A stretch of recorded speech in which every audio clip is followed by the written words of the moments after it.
Buenos días para aquellos alumnos e invitados que tenemos en América Latina y muy buenas tardes para aquellas personas que están aquí en España, tanto invitados como alumnos.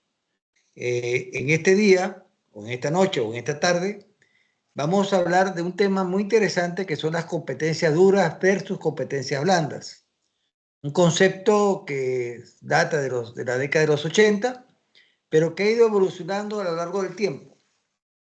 Aprovecho de agradecer a las autoridades de CEUPE, tanto la presidencia como la dirección, como la coordinación académica, Esther, por ejemplo, y nuestra amiga que está detrás, Verónica, de los controles, que gracias a ellos, pues yo estoy aquí dictando esta última conferencia del 2024, esperando pues que continúe colaborando con CEUPE como conferencista en los próximos años. Quiero agradecer toda la colaboración de la institución de CEUPE y quiero decir que esta conferencia que vamos a dictar de competencias blandas versus competencias duras está orientado bajo la concepción de la misión de CEUPE, que es facilitar conocimientos teóricos, conceptuales, por supuesto, y metodológicos, pero que también podamos darle cierta practicidad o referencias prácticas que le permita al estudiante o al invitado comprender no solamente el concepto teórico, sino para qué sirve en el mundo de la realidad, ¿no? De la verdad. Bueno, mi nombre es Arturo Mengual, tengo varios años ya dictando conferencias con CEUPE, estoy graduado de Relaciones Industriales en el año 1978, tengo 45 años de experiencia. He trabajado en la industria petrolera venezolana, petroquímica, en la parte de energía eléctrica. He sido consultor de empresas tanto en Venezuela y en otros países latinoamericanos como en España. He sido profesor de posgrado y pregrado, he sido tutor y conferencista en CEUPE. Y bueno, doy una síntesis realmente de mi currículum porque la idea no es saber lo que yo hice, sino tanto que yo hice y eso me permite hacer en el presente o en el futuro, que para eso es el currículum, ¿no? Bueno, el motivo de la conferencia es una serie de preguntas. ¿Cuál es la diferenciación entre competencia dura, competencia blanda? ¿Cómo se originan? ¿Cómo está el mercado en cuanto al concepto de competencia? ¿Realmente el concepto de competencia nos va a permitir a nosotros desarrollar más a las personas que trabajan en las organizaciones? Bueno, todas esas preguntas que como usted ve, las vamos a tocar. Y hay una serie de temas o en el esquema de puntos, que es la competencia como concepto, como definición, su antecedente, la referencia necesaria, qué es la competencia, lo que es la competencia dura versus la competencia blanda, por qué las competencias blandas tienen tantas competencias, en cambio las competencias duras no las tienen, reflexiones oportunas que van a haber, la relación que tiene el modelo de negocio con las competencias, que es fundamental, etcétera. Y yo creo que va a ser una conferencia muy interesante y que nos va a permitir comprender más el tema. Bueno, esta lámina, que es la que yo siempre presento de hace más de 35 años, que es muy importante para mí, y más en esta última conferencia del año 24, nos dice que Olafo, yo soy de la generación de Olafo, de Mafalda, etcétera, nos dice en esta caricatura una intercepción de dos vías, una hacia el norte, una hacia el sur, una hacia el este y una hacia el oeste, donde Olafo con su grupo de vikingos está muy preocupado porque ve un letrero que dice: usted todavía está aquí. Y Olafo, en el mismo punto, la intersección, dice: será mejor que nos demos prisa a decidir en qué dirección queremos ir. Es una decisión crucial, eso puede aplicar tanto a nivel personal, a nivel familiar, a nivel organizacional o a nivel de la sociedad. Y parece mentira, pero yo creo que todavía, pasando tantos años, en el caso mío, que voy para 70 años el próximo 7 de diciembre, podemos darnos cuenta de que a pasar de los tiempos, seguimos todavía con esta decisión crucial, porque es un dilema fundamental, de darse cuenta hacia dónde vamos.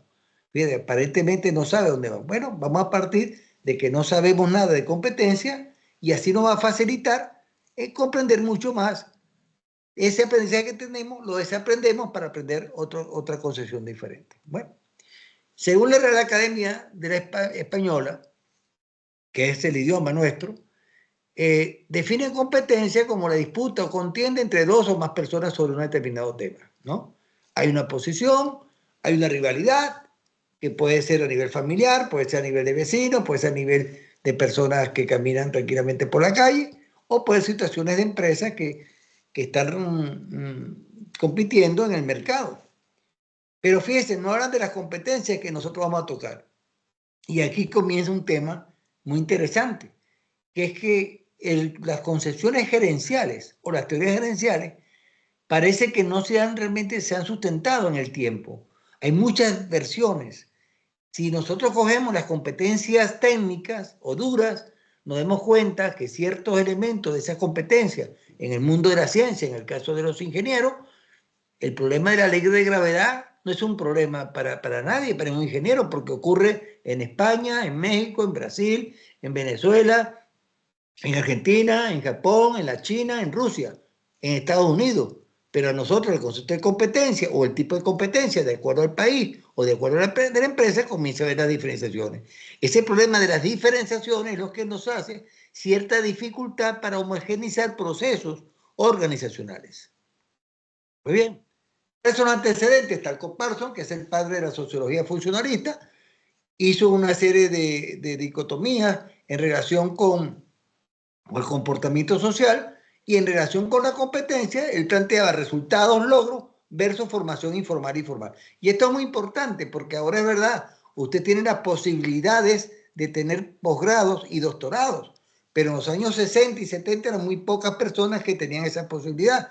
Y si nos vamos mucho más atrás, era mucho más difícil estudiar en la universidad. Y si vamos mucho más atrás, era mucho más difícil sacar el bachillerato. Inclusive en algunos países latinoamericanos, ser bachiller era un nivel académico alto.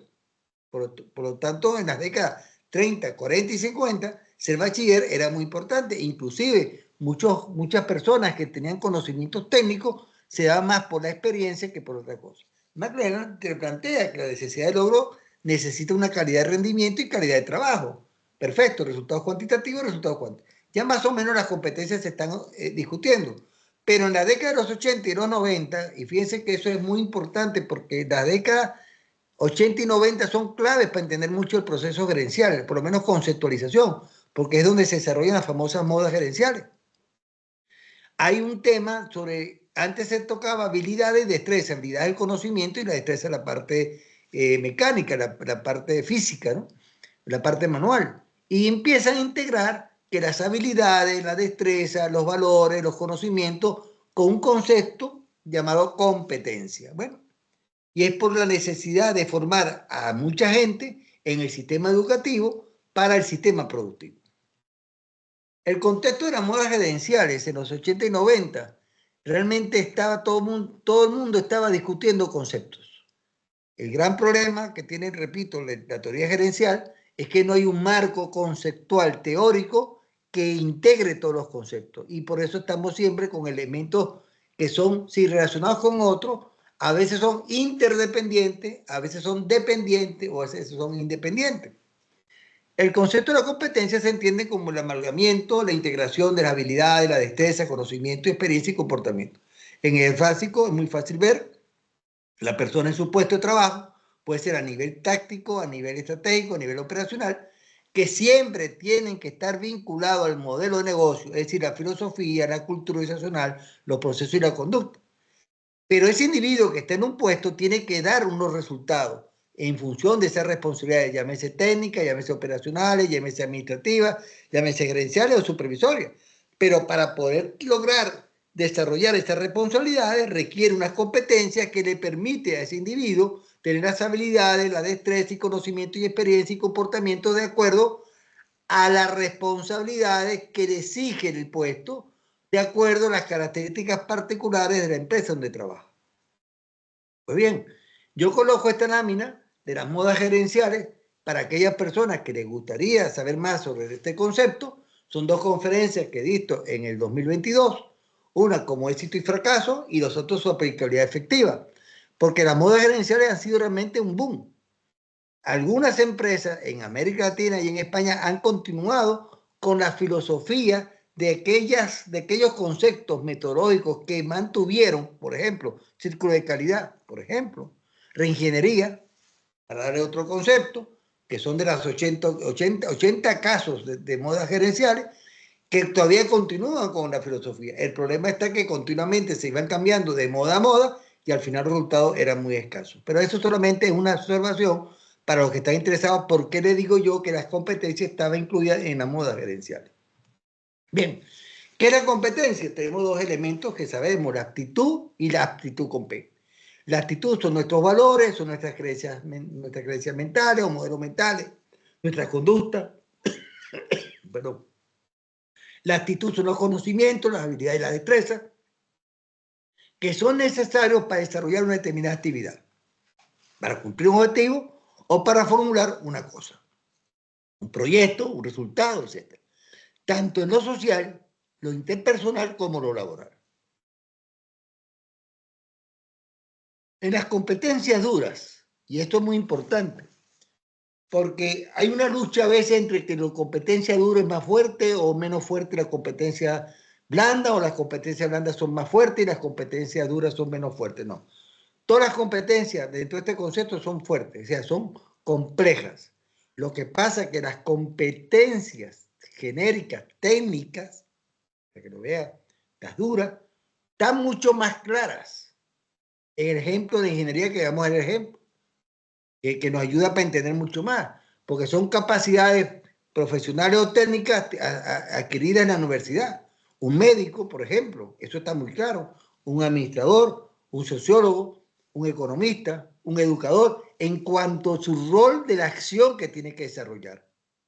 Fíjese bien, conocimiento y experiencia medular de una actividad definida, llámese médico, llámese ingeniero, llámese hasta el carpintero, porque así es, el eléctrico, el plomero, etc. Con conocimiento de la filosofía organizacional, las características de la empresa, su cultura, su proceso. Un elemento importante que tiene que tener iniciativa en esa actividad. A veces algunos autores y especialistas quieren colocar la iniciativa como una competencia blanda. A mí me parece que no, porque no es tener iniciativa por iniciativa, es iniciativa en la actividad que la cual a ti se te paga en el trabajo. Ojo, porque un ingeniero mecánico tiene que tener iniciativa para mejorar el proceso mecánico de un equipo, de una instalación, de una planta. No se va a meter en cómo desarrollar una cirugía de corazón a través, por ejemplo, de la inteligencia artificial, en este caso que está de moda, por ejemplo. O un escritor va a escribir el protocolo de la seguridad industrial de una empresa petroquímica, ¿no? Un escritor se va a dedicar a escribir obras relacionadas con la vida social del hombre. Algunas cosas la va a copiar de la realidad y otras las se va a inventar, pero cada uno en su puesto. El otro elemento importante es que la solución de problemas y de situaciones están para el puesto, es decir, para la responsabilidad del individuo que se le exige un resultado. Y hay otro elemento que también algunos autores llaman el aprendizaje, que lo vamos a ver ahorita a continuación, que el aprendizaje para el desaprender, para volver a aprender, es una competencia dura, no es una competencia blanda, porque yo tengo que actualizarme. Ahora, porque ahorita tenemos las redes sociales, tenemos el Facebook, el Instagram, el Google, etcétera. Pero los ingenieros que yo conocí en la década de los 60 y 70 y los mismos doctores, o sea, los médicos, tenían que utilizar los handbook, que eran unos libros gruesos de la profesión que se editaban cada año, cada 2, cada 4 años, la revista especializada. Ahora no, ahora es mucho más fácil actualizarse por los medios que tenemos. Pero en la época de antes había que actualizarse igual, porque la complejidad, en el caso del médico, es muy alta, en el caso del ser humano, y cada día se aprende algo nuevo, y de hecho comienzan las especialidades. Del médico de familia empezaron a ser los médicos de cardiología, los médicos de oftalmología, los médicos de ginecología, etcétera, etcétera, etcétera. Bueno, vamos a ver este ejemplo donde dice competencias técnicas de un ingeniero. Desarrollar la ingeniería conceptual básica y detalle de un proyecto. Fíjate bien. Claro, estamos claros que meterse en hacer ingeniería conceptual básica de detalle, que sería el mayor desarrollo del ingeniero, no lo hace un recién graduado, lo hace entre 10, 15, 20, 25, 30, 40 años de experiencia. Determinar soluciones técnicas actualizadas, pertinentes y efectivas y seguras para continuidad operativa.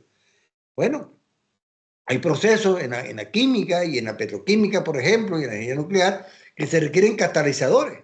Un recién graduado no podía desarrollar un catalizador. Una persona de entre 12 a 18, 20 años comienza a establecer los catalizadores, por ejemplo.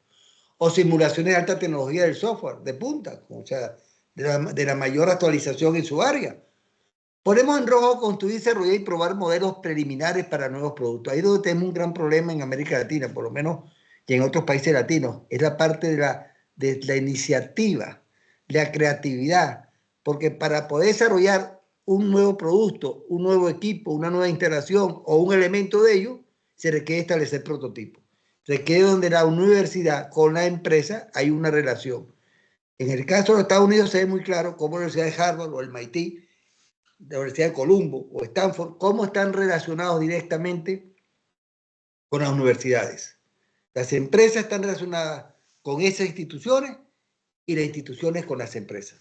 Bueno, también identificar posibles situaciones de riesgo en el área de ingeniería, en este caso, y establecer calidad. Estos 6 elementos de competencia técnica aplican al ingeniero petrolero, al de computación, al de sistema, civil, nuclear, naval, mecánico, químico, eléctrico, electrónico, corrosión y materiales, control de proceso industrial, aeroespacial, software, biomédico o ambiental. Fíjense, estas 6 sirven para todo ese grupo de ingenieros. Y algunos ingenieros que a lo mejor que no los coloqué. Pero es interesante. Fíjate, 6 contra 1, 2, 3, 4, 5, 6, 7, 8, 9, 10, 11, 12, 13, 14, 15 y 16. O sea, 16 ingenieros utilizan estas 6 competencias técnicas. Entonces, porque ahí hay un elemento también importante, que no podemos crear super cantidades, super así como super, sí, super más, no, super cantidad de competencias, porque nadie las podía desarrollar. Hay ingenieros que son muy buenos en ingeniería conceptual y hay ingenieros muy buenos en ingeniería de detalle, por ejemplo.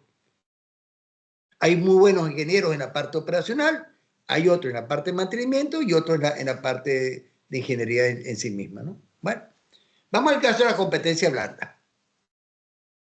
En este cuadro un poco enredado, pero es muy fácil de entender. Lo negro es lo propuesto mío, después de haber leído y por experiencia la cantidad de competencias. Hay 2 empresas de asesoría factorial y Finder y el resumen de 4 autores que he integrado todas las que he podido. Revisé como 60, 70 competencias. Y bueno, para llegar a 10 hay que sintetizar. No resumir, sintetizar. Hay que hacer un proceso de síntesis. Por ejemplo, la gente habla de resiliencia. Yo la palabra resiliencia la respeto, pero para mí es asumir el cambio. La resiliencia se da solamente en condiciones muy especiales. Que tú estés en un campo de concentración, estás en una guerra, estás en una situación de terremoto y no se te encuentra. Tienes que tener un concepto de resiliencia para poder buscar soluciones frente a las soluciones que ya en el medio ya no las tienes. Tienes que buscar de adentro, de ti mismo. Bueno, pero asumir el cambio no. Asumir el cambio es adaptarse a las situaciones que se están presentando, tanto para ser líder de ese cambio o cambiar con los cambios. Adaptabilidad se puede integrar con esa y atención al cambio. Fíjense, las 4 negras que se parecen. Anticipar. Fíjate, casi nadie la toca y para mí anticipar es importante. Lo que pasó aquí en España con la Dana, por ejemplo, o lo que pasa con los huracanes en el Caribe o en los terremotos, es que casi nunca se anticipa. Espera que ocurra para empezar a ver qué hacemos. Y eso aplica no solamente cuando hay un evento de la naturaleza, sino en el evento nuestro. Hay gente que migra y no evalúa ni revisa la historia, la geografía, la cultura del país donde va, por ejemplo. O va a una entrevista de empleo y no evalúa ni revisa ni analiza en qué empresa pudiera yo trabajar o cuáles son sus características, cuáles son su cultura, cuáles son las cosas buenas que está haciendo, cuáles son las cosas malas que ha hecho, cuáles son la visión de proyectos que tiene, por ejemplo. El trabajo en equipo, fíjense, solamente de los 4, 3, hay uno que trabaja con organización, que para mí la organización te lo da la empresa, por ejemplo. Resolución, porque si hablamos de organización técnica, está en una competencia dura. Resolución de problemas, ninguna de las tres tienen, por ejemplo. Pensamiento crítico, que hay que tenerlo como competencia. Iniciativa de autonomía, hay que tenerla definitivamente en la parte del know-how, del conocimiento y la experiencia que te lo da la competencia dura. Repito, no podemos tener iniciativa de algo que nosotros no conocemos. Nosotros pensamos de acuerdo a lo que sabemos y creamos de acuerdo a lo que sabemos. Puedes negar lo que sabes para producir el bombillo, que es la iniciativa mayor de una persona, es la creatividad máxima, ¿no? La toma de decisiones, bueno, fíjate, solamente hay dos, la propuesta por Arturo Mengual y la rota de Factorial. El resto es responsabilidad, que para mí es un valor, ojo, ser responsable es un valor, no es una competencia. La mentalidad de crecimiento está dado en el conocimiento, ojo, de lo duro o en el conocimiento personal. Entonces hay que discutir bien ese concepto de competencia. Calidad y productividad, por supuesto. Solamente hay tres que nos mantenemos. El otro es el TIC, que es la parte de información, de computación y tecnología. Pero eso son herramientas que se dan en el conocimiento de las competencias duras. Repito, atención al cliente, solamente el señor Mengual, el resto no la considera. Comunicación, solamente tres. Mentalidad de crecimiento, repito, es algo que solamente se da para el conocimiento duro en el área de crecer, en la parte de conocimiento. Puedes crecer como persona, pero eso es otro planteamiento. Sí creo que la comunicación es clave. El 70% de los problemas en las empresas es de comunicación. Tenemos la inteligencia emocional. Fíjate bien, solamente hay otra que es gestión emocional, la otra se llama iniciativa y se llama flexibilidad. Pero la inteligencia emocional es la capacidad que tiene el ser humano de poder manejar las emociones. No enfadarse cuando no hay que enfadarse, por ejemplo. O darse cuenta el enfado del otro para que yo no me enfade. Y el compromiso, que ahí sí es un factor, una variable que las tienen los 4 elementos que fueron estudiados. Que no son 4, son 7. Porque son 4 resúmenes de autores más otros 3, ¿no? Bien. ¿Cómo funcionan los elementos del señor Mengual, que es el que propone? Y repito, esto es una referencia. Yo lo considero por experiencia, básicamente. Creo que hay 3 que son transversales, que es el compromiso organizacional. Ahora hay toda una discusión que si la generación X, la Y, la mía de los años 60, 50, los otros que no sé qué, que son la F, la J, la K. No.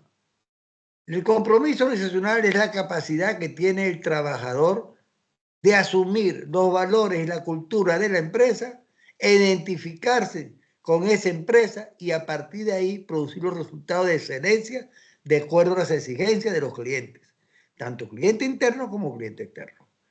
Compromiso organizacional no es un problema de generación. Ahora, si la organización no genera procesos de adaptación y de formación y de socialización de esa persona, difícilmente puede haber compromiso organizacional. Que esto aplica el compromiso de país, de identidad en el país. Eso no es solamente un concepto para la organización, es un concepto más allá, es un supraconcepto. El otro elemento es la comunicación, que en eso considero, como lo repetí anteriormente, es clave. Repito, el 70% de los problemas que tenemos en la familia, en los grupos sociales, en el trabajo, en el país, es la comunicación, porque siempre estamos pensando en telepatía. Todo el mundo se imagina que yo me imagino que el otro se imagina. Yo creo que el otro cree que lo que yo creo, ¿no? Y todavía la telepatía, hasta donde yo llego, de mi conocimiento, todavía no existe, ¿no? O sea, o no se implementa en el ser humano. Y la inteligencia emocional es un concepto moderno que también está dentro de las modas gerenciales, pero que creo que es muy importante porque es la capacidad de darte cuenta en tu situación emocional en función de la relación de los otros y nuestra capacidad de interacción entre los dos elementos emocionales. Para mí esto es transversal, esas 3. Ahora hay 2 que están en blanco que se llama asumir el cambio y anticipar. Son 2 cosas diferentes. Asumir el cambio le pueden llamar resiliencia, adaptación al cambio, estabilidad, flexibilidad, independencia, autonomía. Aun cuanto independencia y autonomía, voy a hacer este inciso aquí, que son 2 claves, siempre y cuando la cultura organizacional te lo permite. Es decir, Si usted es contratado en el valle famoso de Estado de California, de las investigaciones que hay allá en el valle, para usted producir ciencia operativa, seguro que tendrá independencia y autonomía.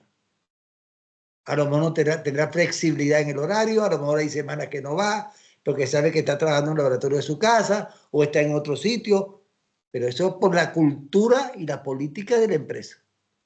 No todos los puestos pueden tener independencia y autonomía. En una empresa nuclear, en una empresa petrolera, una empresa petroquímica, una empresa de hierro, una empresa de carbón, no puedes tener esa independencia y autonomía. Por ejemplo, tú tampoco puedes tener independencia y autonomía en el sistema agrícola, porque de acuerdo a los periodos de tiempo que tiene la agricultura, te da, hoy entre 4 meses sale tal, las flores o entre 4 meses sale determinada fruta, etc. Es decir, podrás mejorar, es otra cosa, pero tendrás que ir a la unidad de un laboratorio de biotecnología que te va a facilitar esos conocimientos y esas adaptaciones al medio. Pero ahí sí tienes, pero de la persona que está trabajando en la tierra no va a tener tanta libertad e independencia de decir, bueno, la próxima semana van a salir los árboles frutales. No, tiene su tiempo. Yo, yo que estoy ahora en España, estoy viendo la primavera y a veces hay flores que tardan un año para un día de vida. Pero todo el proceso, fíjate bien, biológico de esa flor, de ese árbol que genera la flor, fue un año para poder desarrollar un flor que dura un día, 2 días, 4 días, 5 días, o 6 días, o 10 días. Bueno, el trabajo en equipo, por supuesto. Nadie puede hacer los trabajos solo. Los puede hacer, pero no llega, necesita el apoyo. No todo el mundo tiene todas las competencias necesarias para hacer un determinado trabajo. Y el trabajo en equipo. Pues el trabajo en equipo es trabajar con las competencias de la gente, con la fortaleza. El problema es que a veces trabajamos con las debilidades. Bueno, la resolución de problemas puede ser individual o colegiada. Eso no tengo claro. Igual que la toma de decisión.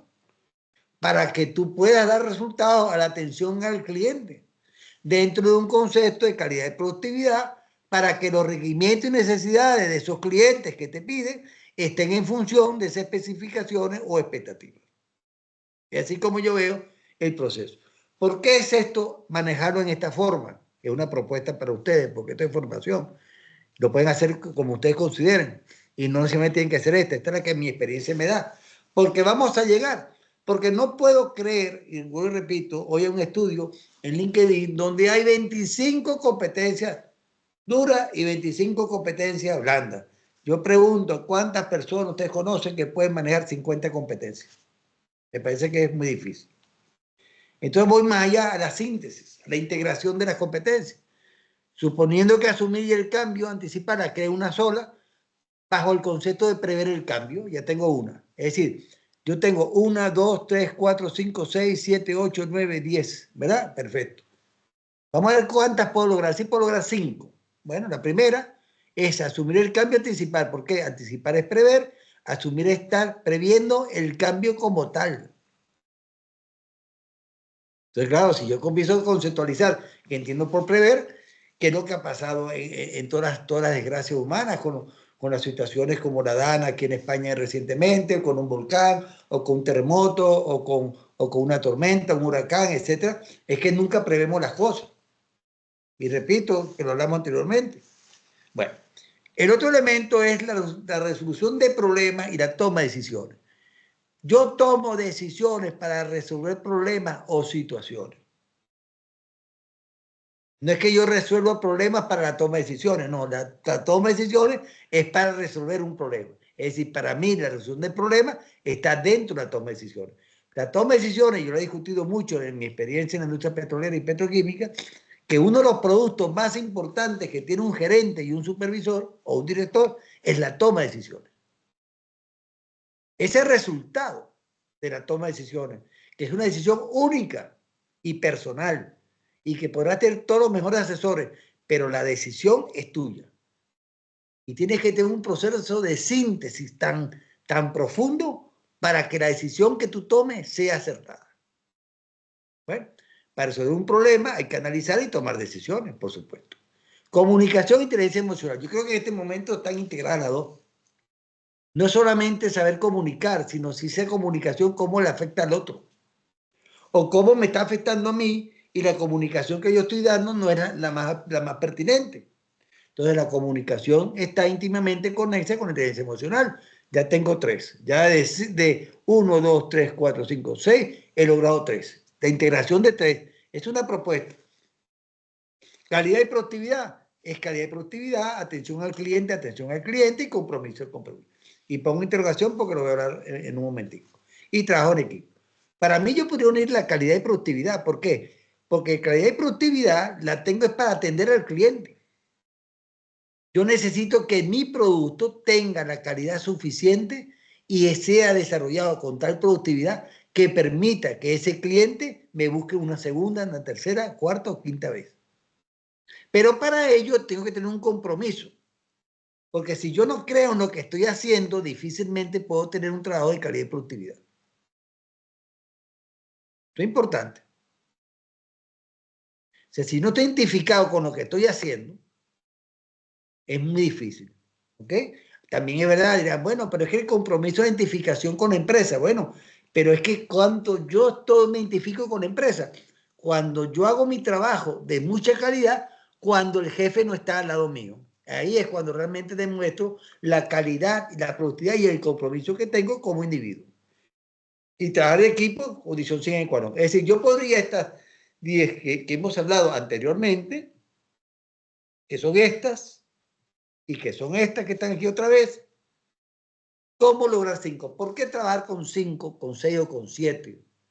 Porque mientras menos tengamos más subdivisiones, es más difícil. Yo acabo de ver un trabajo, para hacer este trabajo, que tenía 44 competencias. Claro, porque son indicadores. Si yo digo la asertividad y la empatía, es parte de la comunicación. Pero es que cuando yo hablo de comunicación, integro la asertividad, la empatía, la comunicación formal, la comunicación informal, la comunicación oral y la comunicación no oral. Vamos a seguir. Pero hay una reflexión oportuna que a mí siempre se me ha puesto en el pensamiento, o sea, el pensamiento profesional y no profesional, que es que a veces confundimos los valores o los modelos mentales como competencia. Porque la ética, por ejemplo, es condición sine qua non. O es ético o no es ético. O el trabajo está hecho con las especificaciones que requiere el proceso, porque si cambio algún elemento, no estoy siendo confiable éticamente con el proceso, por ejemplo. Si a mí me dan una cantidad de dinero y no la administro como yo debería administrarlo para lograr los resultados que me fueron delegados, tanto por la empresa como por el país, de la empresa privada te delega a ti la cosa privada, pero también un determinado país como empleado público te delega a ti para que administres con mucha confiabilidad y mucha probidad lo que te está dando. Y la confianza, que a veces también se habla como un concepto de una competencia, ¿no? La confianza, si no hay nada, es difícil que pueda haber algo de calidad. Eso ocurre en la pareja, ocurre en la relación de padre e hijo, ocurre en la relación supervisor-supervisado, en la relación de presidente-país con los habitantes del país. La confianza es fundamental. Cuando se rompe la confianza es como cuando dicen que se rompe un vidrio, un espejo. Rompe un espejo y pégalo, no es lo mismo. Podrás verte tú, pero no es la misma forma como te ve. Y la pasión, que creo que es un valor fundamental, es esa actitud de hacer las cosas con amor, con gratitud, saber que estás siendo trascendente porque lo que tú estás haciendo te van a servir. Repito, yo voy para 70 años y sigo dando mis talleres y mis conferencias con el mismo amor y la misma pasión desde cuando comencé hace 45 años. Yo tuve la suerte de alfabetizar venezolanos en un barrio de Petare y con la misma pasión y el mismo amor. Y bueno, pero hay una competencia humana o blande que ya se ve por ahí que se llama mantener. pareciera que el mantener como que no es importante. Y para mí mantener a veces es más importante que crear, porque a veces tú creas y no eres la persona que crea. Hay otros grupos que son los que mantienen eso que se creó. E indudablemente que crear no es lo mismo que mantener, porque crear significa iniciativa, creatividad, etcétera, etcétera, etcétera.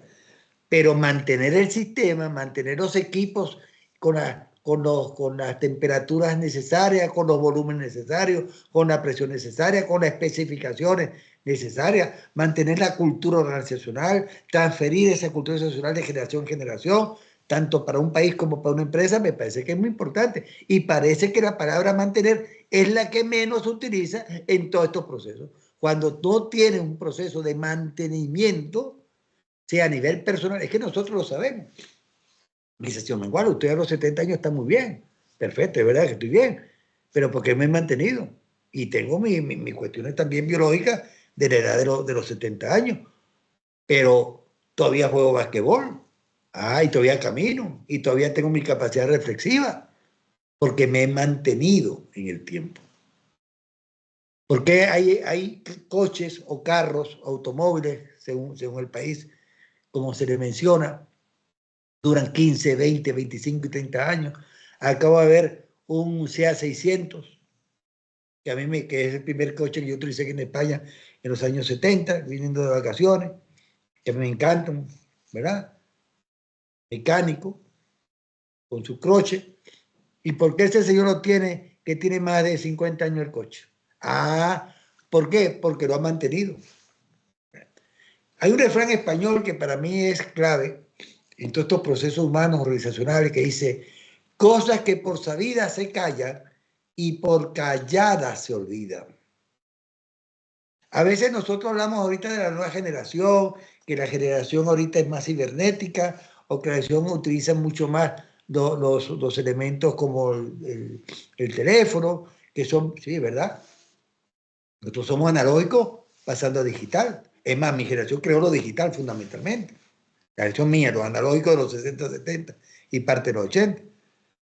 Pero si yo no le transfiero a la gente joven, las nuevas generaciones, los hechos más importantes de un país o de una empresa, ¿cómo pueden mejorar el país o la organización? No, es que yo ya se lo hice a la generación de Arturo cuando entró en el año 78. Es verdad, mi inducción fue de un año en la industria petrolera. Interesantísima, de verdad que yo aprendí muchísimo. Y por eso la conozco bien. Pero el hecho que yo me lo hicieron en el año 78 no significa que no se lo haga a la generación del 2008, o del 2018, o el 2028, o el 2038. ¿Estamos claros? Bueno, cosas que por sabidas se callan y por calladas se olvidan. Bueno, un buen ejemplo. Yo estoy siendo tutor, creamos en CEUP un máster de neurolingüística, lo cual yo tuve una parte del rol de la creación de ese máster en CEUPE. Y yo como tutor del primer módulo sobre la persona, dedicado a la persona exclusivamente, no a la parte de la neurolingüística, ni inteligencia emocional, sino a la parte de la persona. Cuando el COVID creamos una pregunta, un foro. Competencias blandas antes del COVID-19, y ahí no entró Arturo Mengual, sino agarré las competencias de acuerdo a lo que decía una cantidad de personas con un prestigio y instituciones educativas, de cuáles las competencias fundamentales antes del COVID-19, que todo trabajador debía tener. Y le pregunté a los alumnos, más de 400 alumnos, cuáles eran las competencias blandas después del COVID-19. Ninguno me habló de las anteriores, sino totalmente diferentes a las anteriores, diversas, diferentes, disímiles, incomparables. Algunas sí tocaban juntos, otras no tocaban iguales, otras, yo hice mi estudio estadístico, perfecto. Pero la respuesta, a mi juicio, no eran las nuevas, sino que son las mismas, excepto la anticipación o previsión. Porque el problema de COVID, si lo que demostró realmente para el país o para los países en general, es que la gran mayoría de los países no tiene una oficina de planificación para prevenir situaciones totalmente anormales que van a ocurrir en el país. Llámese empresa o sociedad. Pero si yo antes del COVID estoy diciendo la necesidad de trabajar en equipo, si yo necesito gente con capacidad analítica, por ejemplo, de las que yo me recuerdo, que no la dije yo, la dijeron, como repito, autores, yo no voy a creer que después del COVID no tengo gente que necesito que trabajo en equipo y capacidad analítica, por ejemplo, de interpretación, de integración. O sea, que después del COVID ya no sirve, son otras. No, es que repito el mismo ejemplo de la inducción que me dieron o la integración como trabajador en la empresa en 1978. El hecho de que a mí me hayan hecho la inducción, a mí y a mi generación, y a varias generaciones, muy bien, no significa que una vez porque lo hice a una generación, ya el problema lo he resuelto. Porque la necesidad de tener capacidad de análisis la tengo antes o después del COVID, por ejemplo. La capacidad de anticipar la tengo antes y después del COVID. La necesidad de trabajar en equipo la tengo antes, durante y después del COVID. Esa era la respuesta. Bueno, de esos 400, son muy pocos llegaron a esa respuesta, que es la que yo considero que no necesariamente la que yo tengo es la que es, pero tampoco creo que estoy muy alejado de la respuesta, ¿no? Pero bueno, la competencia, el puesto y resultado. Una de las discusiones que yo he tenido más fuertes sobre las competencias, yo soy o era experto en el sistema de evaluación de puestos GEI, es que decía, no, es que las competencias se miden. Sí, las competencias se miden contra quién. Tú no puedes tener un puesto por competencia, un puesto por responsabilidades. Ojo. Establecer la planificación estratégica de la organización. Establecer la planificación estratégica de mantenimiento, de operaciones, de recursos humanos.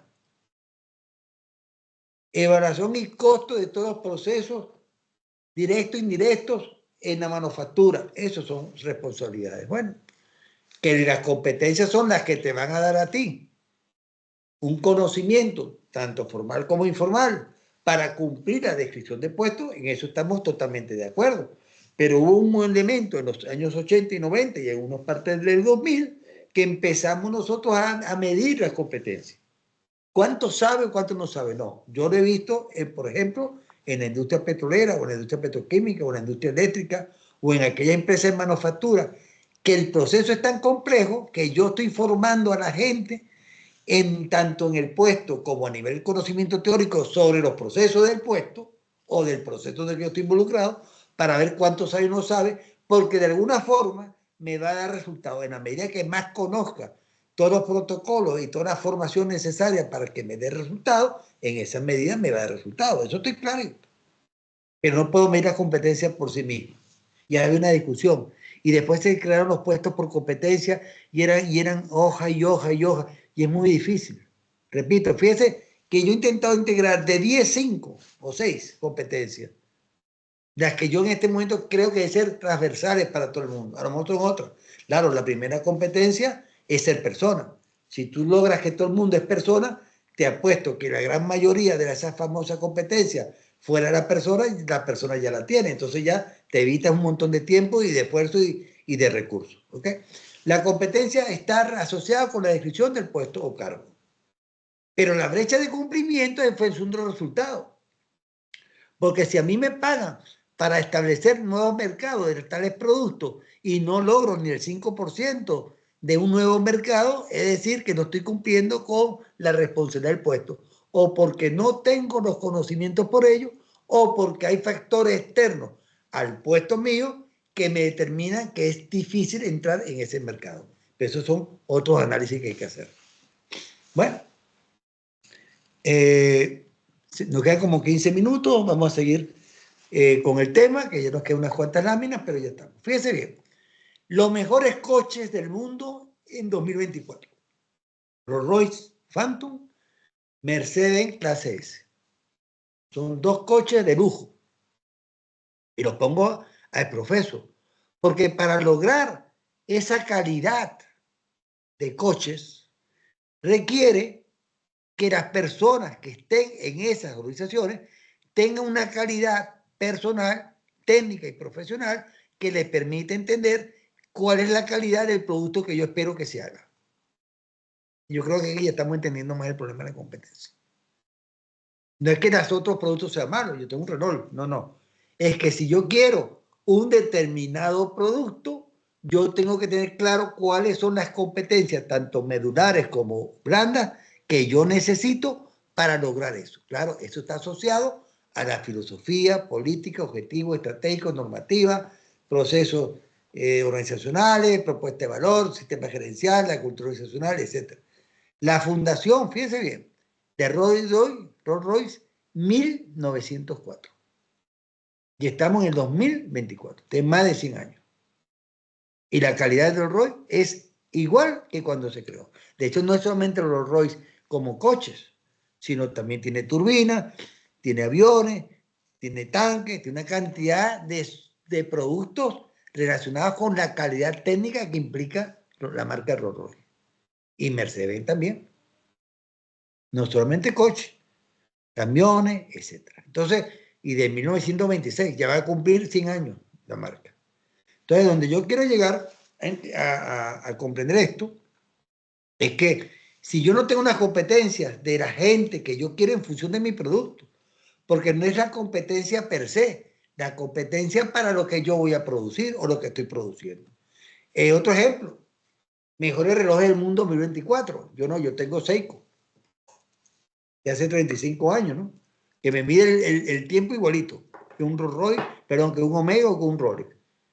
Pero hay gente que le gusta ese tipo de relojes, pero la pregunta es, si yo tengo una calidad que llamada Rolex o de Omega o de parte de Philips, que son tal vez los tres mejores del mercado, yo tengo que tener unas personas que me manejen bajo esa realidad. Y fíjate que todos estos son suizos. Este sí, este es japonés porque le compró la patente de cuarzo que creían los suizos en los años 70 que realmente el cuarzo no iba a medir tanto el tiempo como la calidad mecánica que utiliza con los cojinetes, etcétera, etcétera. Bueno, fíjate estos dos ejemplos que llaman mucho la atención. Continuamos. Vamos a revisar cómo se adquieren estas competencias en la formación y en las personas para ocupar puestos tanto técnicos y artesanales como gerencia. Bueno, a nivel de una formación tanto académica como proacadémica o formal o informal, tanto en formación a través de los gerentes o supervisores que modelan, de los buenos técnicos, que también es parte de la formación. ¿Cuál es la diferencia entre la descripción de puesto y las competencias? Bueno, la descripción de puesto te va a determinar las responsabilidades para ocupar el puesto, pero las competencias laborales son las que le van a dar la posibilidad que el ocupante pueda cumplir esas responsabilidades. ¿Cuál es el papel de las competencias en la evaluación del desempeño y en la actuación? Bueno, en la medida que yo esté más formado, en la medida que yo tengo mayor conocimiento y que tengo más experiencia, que por cierto la experiencia no la consideran en la mayoría de las competencias de los autores, porque la experiencia es lo que te determina muchas veces de si tú vas a un médico que tiene 0 kilómetros de experiencia y a un individuo de 25 años de experiencia, como tú te vas más por el de 25 años que el de 0 kilómetros, porque la experiencia te da un conocimiento adicional. ¿Cuáles son las diferencias reales entre las competencias duras y competencias blandas? Las competencias duras son el know-how para hacer la actividad y las competencias blandas era aderezo, es lo que tú necesitas para que la ensalada sepa, es la salsa que tú le das para que se mezclen los elementos de la ensalada. Porque yo puedo ser un buen gerente, pero un buen técnico, pero no tengo capacidad de comunicar los cambios que tengo que hacer, tengo un gran problema. Por ejemplo, si no tengo la capacidad de prever situaciones operacionales o no operacionales que se pueden dar, voy a tener un gran problema. ¿Existe una visión sistémica en la conceptualización de las competencias o es una sistémica generalista? La mayoría no hay una visión sistémica, es sistemática, es generalista. ¿Por qué? Porque no tenemos una conceptualización con el modelo de negocio que lo vamos a ver entre unos segundos, en unos minutos.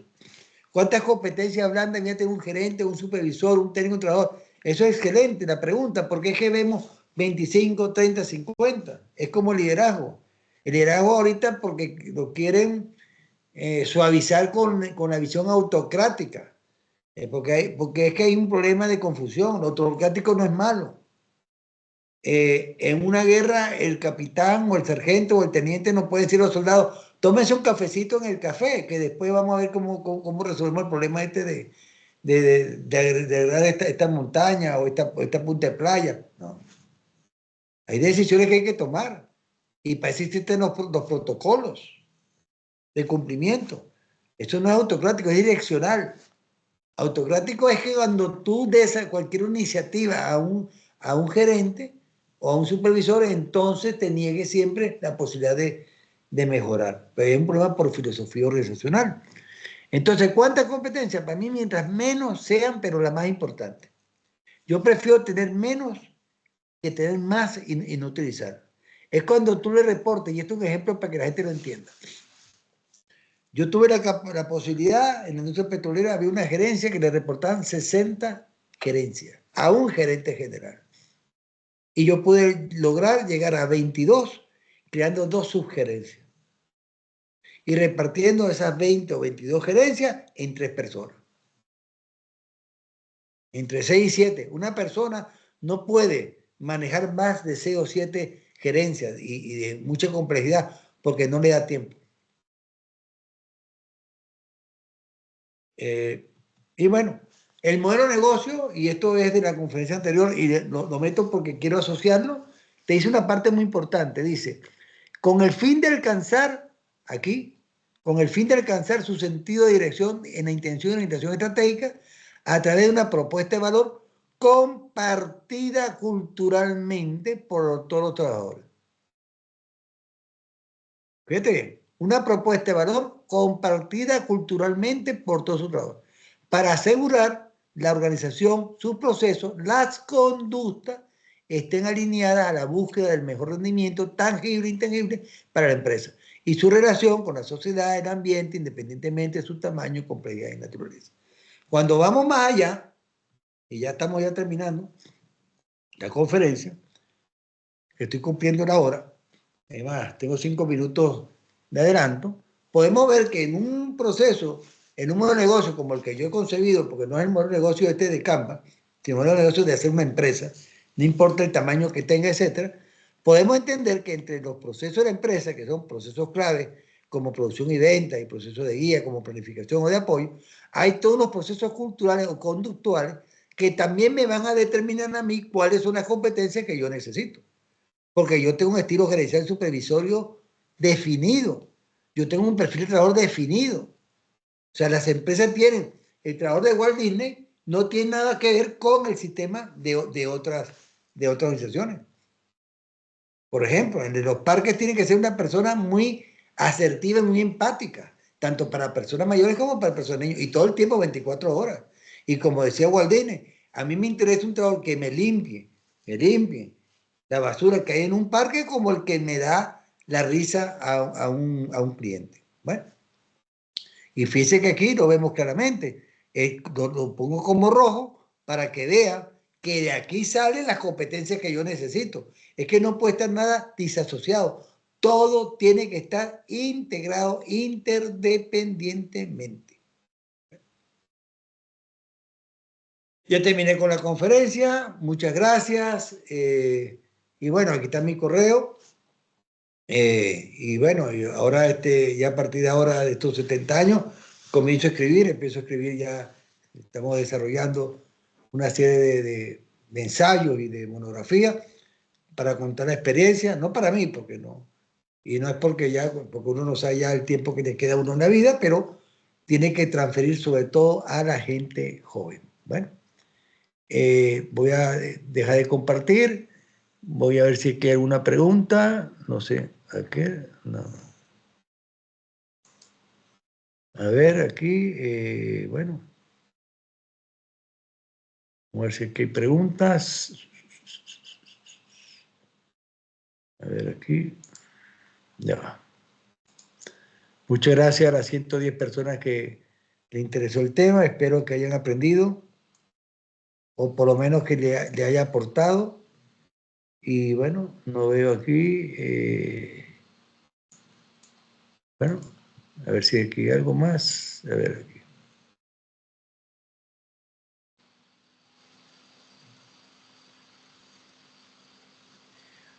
Aquí. Aquí, bueno, muchas gracias. Que es importante que sea confiable. Ya va. Claro, es que si el gerente no es confiable, es igual. Tiene que ser confiable el gerente y el trabajador. Y de verdad que, bueno, aquí también el Grigo me dice muchas gracias, me quedo en medio de mi corazón en Venezuela, que tan importante es el gerente, sí. Bueno, muchas gracias, Sofía, también Alarcón. Vamos a ver aquí, vamos para adelante. Daniela, no, aquí. Denver Ronaldo, un saludo de Venezuela, ok. Bueno, estamos buenas tardes, bienvenido a esta nueva Open Class, ok. Buenas tardes, Panamá. Mixia, Oscar, buenos días, Maizales, Colombia. María Alejandra, también presente de MRP CEUPE, profesor psicológicamente, hablando de la importancia emocional, es la capacidad emocional para poder pensar antes de actuar, por supuesto. Que es que yo creo que el problema de crecimiento personal te va a determinar cuándo debo actuar de una forma u otra. Lo que pasa es que, bueno, y resiliencia es la capacidad de salir adelante ante situaciones difíciles, claro, pero si nosotros anticipamos las situaciones difíciles, la resiliencia es menor. En Latinoamérica pasamos a la estabilidad al cambio, no, es que la resiliencia que estamos en América Latina es porque nos gusta ser resilientes, porque ya debíamos estar en otras etapas. El otro día me enviaron un artículo muy bueno sobre los premios Nobel. La mayoría de los premios Nobel que tenemos nosotros son médicos, algunos investigador. Tenemos más premios por la paz que por la investigación, hablando por sí mismo. Entonces, es bueno que analicemos las cosas con mucha frialdad y con menos emocionalidad, ¿no? En mi caso, trabajar individual es adaptable, claro, te tienes que adaptar. Es que en la medida que entiendo el cambio, yo me adapto al cambio. Trabajar en equipo, yo quería desarrollar el hecho, pues yo vamos a trabajar en equipo. Es que trabajar en equipo es básico.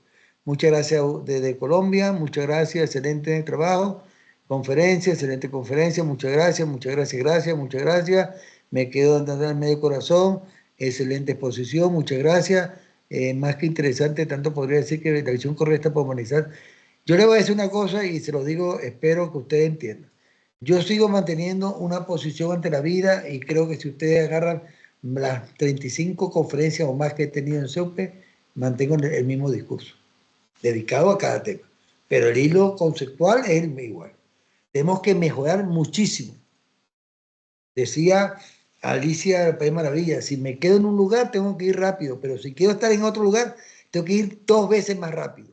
Y creo que el problema estamos hoy, que a veces nos quedamos en un solo sitio y hablamos, por ejemplo, de lo bonito que es Colombia, Venezuela, México, Brasil, de sus actividades geográficas, que no tiene nada que ver con la mano del hombre, sino lo que yo como hombre, como mujer, como persona, puedo desarrollar para un país. Eso es lo más importante, a mi juicio, ¿no?